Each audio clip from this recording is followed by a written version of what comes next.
น้องสบายดีมื้อนี้ทางช่อง YouTube บ่าวสะคำ Channel เนาะก็มาถ่ายทำเนาะดำนาพี่น้องเอ้ยแต่ว่าบ่มีน้ำก็ต้องได้ซักลุงแบบนำเขาให้นะพี่น้องเข้าไปเบิ่งทางช่อง YouTube เด้อพี่น้องเด้อช่อง YouTube บ่าวสะคำ Channel บางเทื่อก็สิบ่ได้ลงเพจหักสิเอาลงช่อง YouTube มันเด้อพี่น้องอันนั้นก็สิเป็นบ่ปุ้มเนาะอันนี้พี่น้องเบิ่งขอถ่ายเบิ่งก่อน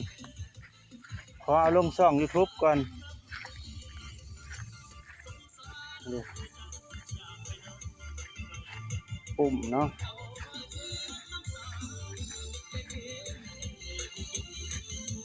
ปุ่มออกช่อง YouTube ได้มานี่ฝากถึง FC YouTube แน่บ่แม่น FC เพจ FC อยู่ทาง YouTube ให้มาซอยอยู่บ่มาเลยพ่ออยากกินยังบอกนะมาต่อยได้ได้ออกช่อง YouTube ได้โชคดีได้มานี่ช่อง YouTube บ่าวสายคำ Channel เข้าไปติดตามหับชมหับเบิ่งได้อย่างเพิ่มแพงอ่ะอาการหนุ่มหล่อประจำบ้านนาซานเท่านะน้องเขียวเนาะอันนี้พี่น้อง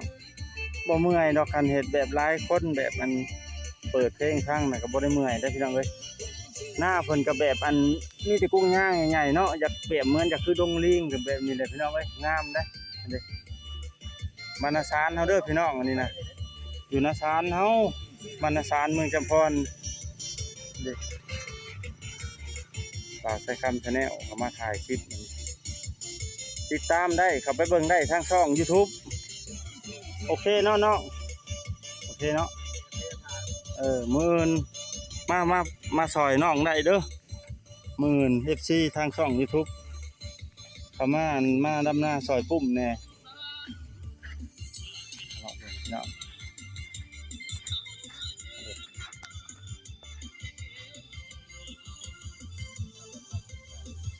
ประมาณนี้พี่น้องไอ้ดำนานี่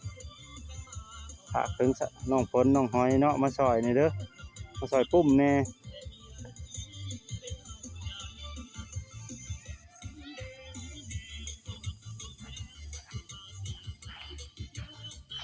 ประมาณนี้แหละพี่น้องเอ้ย